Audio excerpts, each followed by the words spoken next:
வணக்கம் மக்களே. இன்னைக்கு நம்ம மார்க்கெட்ல ஃபுல்லா ஷாக்கிங்கான அப்டேட்டா தான் வந்திருக்கு. பங்குகள் பார்த்தீங்கன்னா, பெரும் அளவுக்கான வீழ்ச்சிய சந்திச்சுட்டு வந்துட்டுருக்கு. அதுவும் சில குறிப்பிட்ட பங்குகள் தான். எல்லா பங்குகளும் இல்ல. பட் இப்போ வரைக்கும் கரண்ட்டா நம்ம மார்க்கெட் ஒரு நெகட்டிவ் பெர்ஃபார்மன்ஸ போஸ்ட் பண்ணிட்டு இருக்கு. நிஃப்டி 50 200 பாயிண்ட்ஸ், பேங்க் நிஃப்டி ஒரு 400 பாயிண்ட்ஸ் வரைக்கான இறக்கத்த குடுத்துருக்கு. ஆனா 2மே பார்த்தீங்கன்னா, ஒரு நல்ல ரெக்கவர தான் இப்போ வரைக்கும் போஸ்ட் பண்ணிட்டு இருக்கு. பேங்க் நிஃப்டி கிட்டத்தட்ட 700, 800 பாயிண்ட்ஸ் வரைக்கான சரிவ குடுத்திருந்தது. பட் இப்போ அது ஒரு நல்ல ரெக்கவர் நோக்கி வந்து நகர்ந்து வந்துட்டு இருக்கு. ஸோ இன்னைக்கு டேயில் கிட்டத்தட்ட 400 பாயிண்ட்ஸ் வரைக்கான ஒரு ரெக்கவராக பேங்க் நிஃப்டி இன்னைக்கு டே லோல இருந்து பார்த்தீங்கன்னா டெலிவர் பண்ணியிருக்கிறது ஒரு சிறப்பான ஒரு விஷயம். இன்னைக்கு டேலையும் பிரைவேட் வங்கி பங்குகள் கிட்ட அந்த அளவுக்கு ப்ரெஷர் இல்லை. ஆனால் பிஎஸ்யூ வங்கி பங்குகள் பார்த்தீங்கன்னா இன்னைக்கு டேயில் மரணடி வாங்கிட்டு தான் இருக்கு. உதாரணத்துக்கு எஸ்பிஐ நல்ல ஒரு சரிவு, கனரா பேங்க் நல்ல ஒரு சரிவை சந்திச்சுட்டு வந்துட்டு இருக்கு. அதே சமயத்தில் எச்டிஎஃப்சி பேங்க் இன்னைக்கு லார்ஜ் கேப் பிரைவேட் வங்கி பங்குகளில் ஒரு 1% மேலான இறக்கத்தையும் டெலிவர் பண்ணிட்டு இருக்கு. இது வங்கி பங்குகள் பற்றியான அப்டேட். ஸோ வங்கி பங்குகள் ஒரு கணிசமான பங்களிக்குது இன்னைக்கு நம்ம மார்க்கெட்டில் ஒரு வீழ்ச்சி ஏற்படுவதற்கு. அது போக இன்னும் பல செக்டார் இருக்குது, ஒன்றொன்னா நம்ம பார்ப்போம். ஸோ நம்ம மார்க்கெட்டில் இன்னைக்கு குறிப்பிட்ட பங்குகள் சரிவடைவதற்கான காரணம் என்னன்னு பார்த்தா, ஸோ தலைவர் மோடியாக தான் வந்து இருக்காரு. இப்போ என்ன தலைவர் சொல்லியிருக்காரு அப்படின்னு பார்த்தீங்கன்னா, ஒரு 240 பில்லியன் டாலர் மதிப்பிலான எக்ஸ்போர்ட்டை வந்து நம்ம டார்கெட் பண்ணணும், அதை வந்து குறைக்கணும் அப்படின்ட்டு தான் இப்போ மோடி தரப்புல இருந்து அப்டேட் வந்திருக்கு. ஸோ அதில் கச்சா எண்ணெய் வந்து முக்கியமான ஒரு பொருளாக இருக்குது. ரெண்டாவது தங்கமாக இருக்குது. மூணாவது இந்த எடிபிள் ஆயிலாக வந்து இருக்குது. ஸோ அது போக இந்த ஃபர்டிலைசரும் பார்த்தீங்கன்னா இதில் ஆட் பண்ணப்பட்டிருக்கு. இதுதான் அப்படியே வரிசையாக இருக்கக்கூடியது. கோல்ட் அண்ட் க்ரூடுக்கு பெரிய அளவுக்கு நம்ம ஃபாரின் எக்ஸ்சேஞ்சை வந்து யூஸ் பண்ணுறோம், இதனால் இது நமக்கு பாதிப்பை ஏற்படுத்தும் அப்படின்ட்டு மோடி வந்து சொல்லியிருக்காங்க. அது போக ஸோ திரும்ப வந்து ஒர்க் ஃப்ரம் ஹோம் இனிஷியேட் பண்ணுங்கள், கோவிட் டைமில் எப்படி இருந்தமோ அந்த மாதிரி இருக்க ட்ரை பண்ணுங்கள், ட்ராவல் அன்னெசரி ட்ராவல்ஸை வந்து கட் பண்ணுங்க அப்படின்ட்டு பல விஷயங்களை பார்த்தீங்கன்னா அடுக்கியிருக்காங்க. ஸோ என்ன ரீசன்னா, இன்னுமே பார்த்தீங்கன்னா கச்சா எண்ணெயோட விலை சரிவடையாமல் இருக்கிறது தான் மிகப்பெரிய ஒரு ரீசனாக இருக்குது. கச்சா எண்ணெய் இன்னைக்கு நான் பார்க்கும்போது ஒரு 4%, ஸோ இப்போ கரண்ட்டாக ஒரு 2.25% வரைக்கும் ஏற்றத்தை கொடுத்துருக்கு. ஸோ இதனால் ரூபாயோட மதிப்பு தொடர்ந்து வந்து சரிவடைஞ்சிட்டு வந்துட்டு இருக்கு. அநேகமாக இன்னும் வந்து 100 ரூபாயை தாண்டிரும் நான் நினைக்கிறேன். 100 ரூபாய்க்கு போயிருங்கிற ஒரு எதிர்பார்ப்பு பரவலாக வந்து இருந்துட்டு இருக்கு. இதே மாதிரி கச்சா எண்ணெயோட விலை இப்படியே உச்சத்தில் இருந்ததுன்னா. ஆனால் இது சரிவடையுமா அப்படின்னு பார்த்தா சரிவடைவதற்கான வாய்ப்பு ரொம்ப கம்மி. வார் முடியும்னு பார்த்தா இப்போது நெத்தன்யாகு என்ன சொல்லியிருக்காங்கன்னா, ஈரான் கிட்ட இருக்கக்கூடிய யுரேனியம் கம்ப்ளீட்டாக வந்து அகற்றப்படணும், அதே மாதிரி ஃபெசிலிட்டிஸ் எல்லாம் அடித்து உடச்சி எல்லாம் முடிஞ்சால் தான் இந்த வார் முடியும் அப்படிங்கிற மாதிரி நெத்தன்யாகு தரப்புல இருந்து ஒரு கமெண்ட் வந்திருக்கு.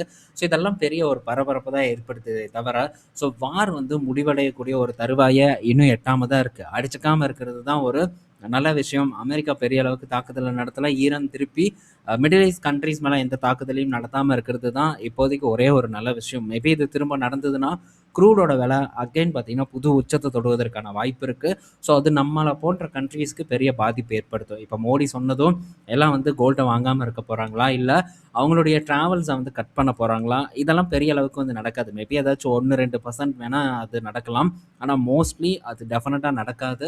இருந்தாலும் கூட இந்த சார்ந்த நிறுவனங்கள், இந்த துறை சார்ந்த நிறுவனங்கள் இன்னைக்கு டேயில் சரிவை சந்திச்சுட்டு இருக்கு. அதில் முக்கியமான நிறுவனம் டைட்டன், கல்யாண் ஜுவல்லர்ஸ் போன்ற நிறுவனங்கள் இன்னைக்கு டேயில் கிட்டத்தட்ட 8% வரைக்கான ஒரு இறக்கத்தை கொடுத்துருக்கு. நான் கூட ஸோ என்னடா அப்பா இன்னைக்கு கல்யாண் ஜுவல்லர்ஸ் நல்ல ரிசல்ட்டை கொடுத்தானுங்களே, எதுக்கு இன்னைக்கு போட்டு இப்படி அடிச்சிருக்காங்க அப்படின்ட்டு ஓடி போய் பார்த்தா இதுதான் ஒரு பெரிய செய்தியாக இருக்குது. இந்த செய்தி நேற்றே வந்திருந்தது. இதை நான் பெருசாக எடுத்துக்கல. ஏன்னா இதனால் ஒரு பெரிய மாற்றம் வராது அப்படின்ட்டு எனக்கு தெரியும். அதனால் அந்த செய்தியை நான் பெருசாக எடுத்துக்கல. ஆனால் மார்க்கெட் இன்னைக்கு டேயில் பெருசாக எடுத்திருக்கு. ஸோ மார்க்கெட் பெருசாக எடுத்து இந்த பங்குகளை இன்னைக்கு டேயில் பதம் பார்த்துருக்கு. ஸோ கல்யாண் ஜுவல்லர்ஸ் இன்னைக்கு டேயில் 9% இறக்கம். மற்ற நகைக்கடை பங்குகளும் இன்னைக்கு டேயில் சரிவை தான் கொடுத்துருக்கு.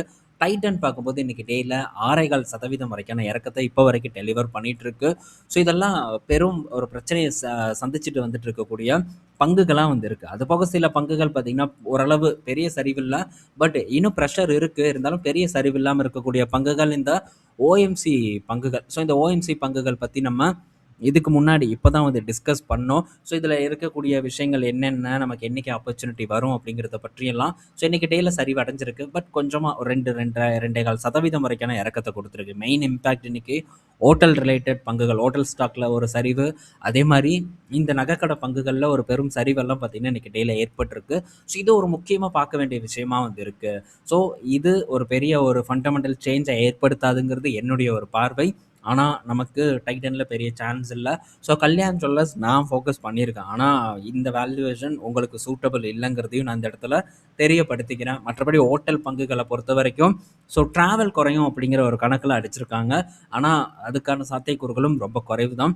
ஹோட்டல் பங்குகளோட மதிப்பீடும் கொஞ்சம் அதிகமாக தான் இருக்குது. மேபி நமக்கு ஃபேவராக வந்ததுன்னா இந்த ஹோட்டல் செக்டர், அதுவும் குறிப்பாக Indian hotel and ITC, lemon tree போன்ற பங்குகளை நம்ம செக் பண்ணுறதை பற்றி டிஸ்கஸ் பண்ணலாம். ஸோ அடுத்தது ஸோ பேங்க் ஆஃப் இந்தியா கிட்டேருந்து அப்டேட்டு. பேங்க் ஆஃப் இந்தியா பார்த்தீங்கன்னா FY27 அவங்களுடைய லோன் க்ரோத் 16% வரைக்கும் இருக்கும் அப்படின்ட்டு வந்து சொல்லியிருக்காங்க. அது போக ஸ்லிப்பேஜை கட் பண்ணுறது எங்களுடைய குறிக்கோளாக இருக்குன்னு சொல்லியிருக்காங்க. அது மட்டும் இல்லை, செஞ்சும் காட்டியிருக்காங்க. இந்த FY26 ஸ்லிப்பேஜ் பார்த்தீங்கன்னா பெரிய அளவுக்கு வந்து கட் ஆகிருக்கு. ஒரு 1000 கோடி கிட்ட வந்து 5000 சில்லற கோடியிலேருந்து 4000 சில்லற கோடியாக வந்து குறைஞ்சிருக்கு. இது குறிப்பிடத்தக்க ஒரு முன்னேற்றமாக பார்க்கப்பட்டது. இதை தொடர்ந்து வந்து செயல்படுத்த போகிறதாகவும் பேங்க் ஆஃப் இந்தியா தரப்புல இருந்து ஒரு அப்டேட் வந்திருக்கு. இது பேங்க் ஆஃப் இந்தியாவுக்கு ஒரு நல்ல செய்தி. அதனால் இன்னைக்கு பேங்க் ஆஃப் இந்தியா பங்கு ஒரு நல்ல ஏற்றத்தை வந்து கொடுத்துருக்கு. ஸோ நான் அப்படியே பார்க்கும்போது இப்போவும் பார்த்தீங்கன்னா ஒரு 3% வரைக்கான ஏற்றத்தை பேங்க் ஆஃப் இந்தியா டெலிவர் பண்ணியிருக்கு. அடுத்தது ஸோ இன்னொரு ஒரு முக்கியமான விஷயத்தை ஷேர் பண்ண மறந்துட்டேன். இப்போ என்னன்னா இந்த பெட்ரோல் இதெல்லாம் நம்ம பெருசாக பயன்படுத்தக்கூடாது அப்படின்ட்டுலாம் வந்து பேசியிருந்தாங்கல்ல மோடி. இப்போ அதை சார்ந்து எலக்ட்ரிக் வாகன பங்குகள் நல்ல ஏற்றம். இதில் குறிப்பாக வந்து ஏத்தர் எனர்ஜி பார்த்தீங்கன்னா இன்றைக்கி டேயில் 6% வரைக்கான ஏற்றத்தை கொடுத்துருக்கு.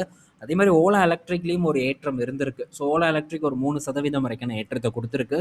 மற்றபடி ஆட்டோ செக்டர் பங்குகள்லாம் பெரிய அளவுக்கான பர்ஃபார்மன்ஸ் இல்லை, ஒரு நெகட்டிவ் பர்ஃபார்மன்ஸ் தான் ஏற்பட்டு இருக்கு. டாடா மோட்டார்ஸ் சரிவு இன்னைக்கு டேயில் 2% இறக்கத்தை கொடுத்துருக்கு. மகேந்திரா பார்க்கும்போது இன்னைக்கு டேயில் சரிவடைஞ்சு தான் ட்ரேட் ஆகிட்டு இருக்கு. ஒரு 1.5% இறங்கியிருக்கு.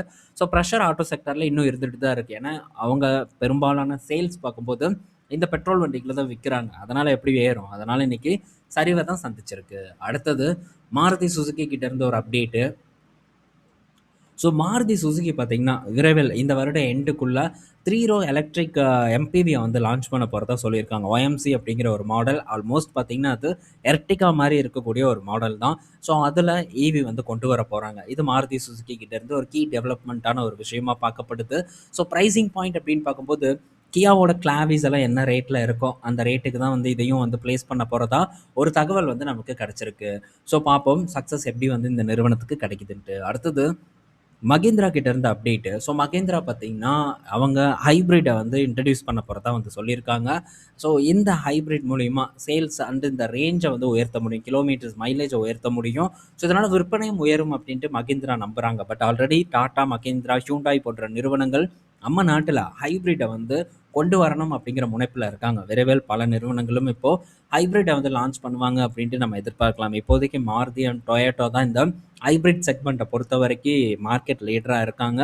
ஸோ அந்த வரிசையில் மற்ற நிறுவனங்களும் விரைவில் வரும் அப்படின்ட்டு நம்ம எதிர்பார்க்கலாம். ஆனால் குளோபலாகவே பார்க்கும்போது டொயோட்டோவோட ஹைப்ரிட் சிஸ்டம் தான் ரொம்பவே வந்து ஒரு சூப்பரான ஒரு சிஸ்டம் அப்படின்ட்டு பார்க்கப்படக்கூடியது. ஸோ ஏன்னா ஹைப்ரிட் வெஹிக்கிள் பொறுத்த வரைக்கும் டொயோட்டோ தான் குளோபலாக ஒரு நல்ல மார்க்கெட் ஷேரை வச்சுருக்காங்க, நல்ல விற்பனையும் பண்ணிகிட்டு இருக்காங்க. ஹியூண்டாய் கிட்டேயும் இருக்குது.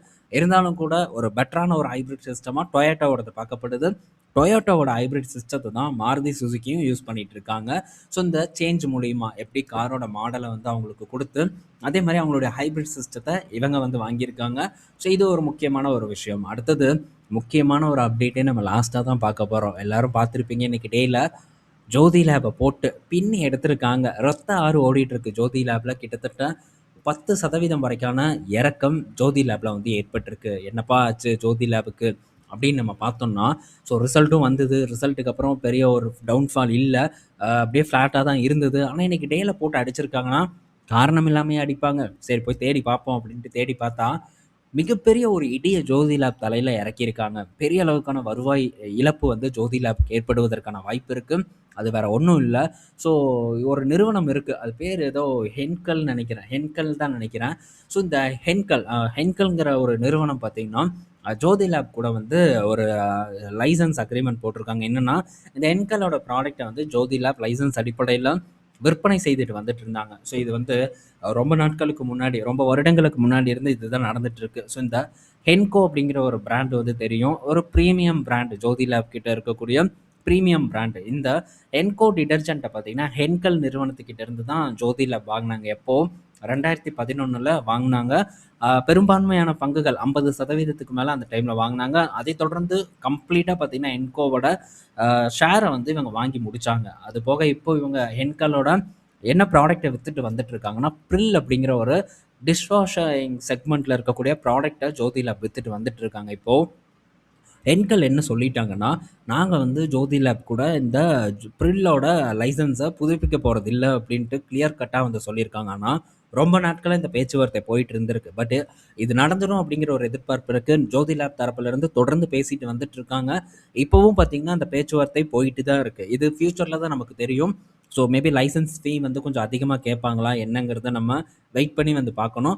ஸோ அதுக்கப்புறம் திரும்ப பிராண்ட் ஜோதி லேப்க்கு கீழ வருமா அப்படிங்கிறதையும் பொறுத்திருந்து பார்க்கணும். இந்த ஜோதி லேப்க்கு ப்ரில்ல இருந்து வரக்கூடிய வருமானம் ரொம்பவே வந்து அதிகம். நம்ம ஜோதி லேப் பற்றி ஆர்டிக்கல் ஒண்ணு போட்டிருந்தோம். அத போய் நீங்க செக் பண்ணி பாருங்க.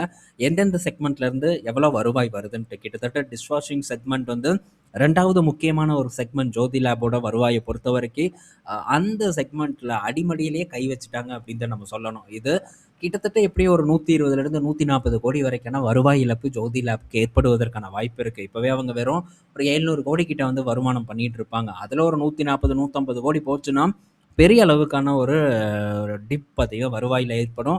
லாபத்திலயும் அது ஏற்படும்.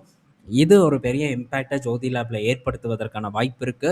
ஸோ இதனால பங்கும் மேபி நியர் டெர்ம்ல ஒரு பெரிய சரிவை சந்திக்கலாம். ஒரு பேச்சுவார்த்தை ஒரு இறுதி கட்டத்த அடைஞ்சு ப்ரில் இவங்களுக்கு கீழ வந்து திரும்ப வரணும். ஸோ இது ஒரு வாய்ப்பு ஜோதி லேப்க்கு ஃபியூச்சர்ல வந்து நல்லா பெர்ஃபார்ம் பண்றதுக்கு. 2வது பார்த்தீங்கன்னா, ஸோ ப்ரில்ல மட்டும் நம்பியே இந்த இவங்க இருக்காங்களா? ஜோதி லேப் இருக்காங்களான்னு பார்த்தா, டெஃபினட்டா வந்து இல்ல. ஸோ இவங்களுக்கு கீழ எக்ஸோ அப்படிங்கிற ஒரு பிராண்ட இவங்களே உருவாக்கியிருக்காங்க. ஸோ எக்ஸோவோட ஒரு வருவாய் பங்களிப்பும் இந்த டிஷ் வாஷிங் செக்மெண்ட்ல ஆல்மோஸ்ட் ப்ரில்லுக்கு ஈக்குவலா வந்து இருக்கு.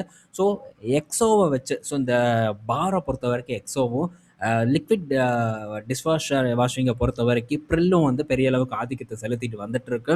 ப்ரீமியம் செக்மெண்ட்ல மார்க்கெட் லீடராகவும் வந்து இருக்காங்க இந்த ஹெச்யூஎலுக்கு அடுத்தபடியா. ஸோ இப்போ இந்த எக்ஸோவை வந்து வளர்த்தெடுக்கக்கூடிய ஒரு முயற்சியில இவங்க ஜோதி லேப் இறங்குவாங்க அப்படின்ட்டு நம்ம எதிர்பார்க்கலாம். ஆனா அப்படி வளர்த்தெடுக்கக்கூடிய கால அளவு ஸோ ப்ரில்ல அவங்க வந்து ரீப்ளேஸ் பண்ணணும் அப்படின்னா இன்னும் வந்து ஹெவியா ஸ்பெண்ட் பண்ண வேண்டியது வரும் அட்வர்டைஸ்மெண்ட்டுக்கு. இது ஒரு பெரிய ஒரு தாக்கத்தை ஏற்படுத்தும்.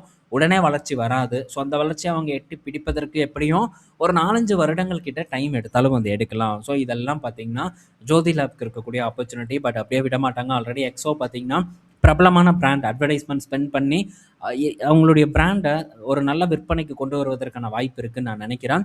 ஸோ பொறுத்திருந்து பார்ப்போம். சேலஞ்ச் இருக்கு. ஸோ நெக்ஸ்ட் லெவல் ஆப்பர்ச்சுனிட்டி பார்த்தீங்கன்னா, நான் அடுத்தது எங்கே ஃபோக்கஸ் பண்ண போகிறேன் அப்படிங்கிறத ஆப்பர்ச்சுனிட்டி வரும்போது கண்டிப்பாக அதை உங்க கூட நான் ஷேர் பண்ணுறேன். ஏன்னா இப்போதைக்கு லாஸ்ட் டிப் வரைக்கும் நான் வந்து பை பண்ணியிருக்கேன் இந்த ஜோதி லேப்ல. ஸோ அடுத்து திரும்ப இப்போ இந்த மாதிரி பிரச்சனை போயிட்டு இருக்கும்போது உடனே நம்ம ரியாக்ட் பண்ணக்கூடாது. ஸோ இது வெறும் முதல் கட்ட ஃபால் தான். இதுக்கப்புறம் ஃபால் வந்து நடக்கலாம். அதனால அந்த டவுன்ஃபாலுக்கு நான் டெஃபினட்டாக வெயிட் பண்ணி தான் அடுத்த கட்ட ஆப்பர்ச்சுனிட்டியை இந்த இடத்துல எக்ஸ்ப்ளோர் பண்ணுவேங்கிறத தெரியப்படுத்திக்கிறேன். மேற்கொண்டு இதை பற்றி மோஸ்ட்லி எல்லாமே நம்ம வீடியோவில் கவர் பண்ணிட்டோம். ஏன்னா ஒரு இம்பார்ட்டன்ட் அப்டேட்டுங்கிறனால நான் விவரமாக உட்காந்து ஆர்டிக்கல் எழுதிட்டு இருக்கல. ஸோ கம்ப்ளீட்டாக வீடியோவில் நம்ம பேசிட்டோம். பெரிய டவுட் இருக்காதுன்னு நான் நினைக்கிறேன். ஸோ தொடர்ந்து நம்ம ஃபாலோ பண்ணுவோம். இன்கேஸ் ஏதாச்சும் ஒரு இம்ப்ரூவ்மெண்ட் நடந்தாலும் கண்டிப்பாக அப்கமிங் வீடியோஸில் உங்கள் கூட அதை பற்றி நான் டிஸ்கஸ் பண்ணுறேன். இந்த வீடியோவில் நம்ம பல இன்ஃபர்மேஷன் பார்த்துருப்போம். விழுந்த பங்குகளில் என்னென்ன பாதிப்பு ஏற்பட்டிருக்குங்கிறத டிஸ்கஸ் பண்ணியிருப்போம். பயனுள்ளதாக இருக்கும்னு நான் நினைக்கிறேன். ஈவினிங் நம்ம மறுபடியும் மீட் பண்ணலாம். பாய் மக்களே.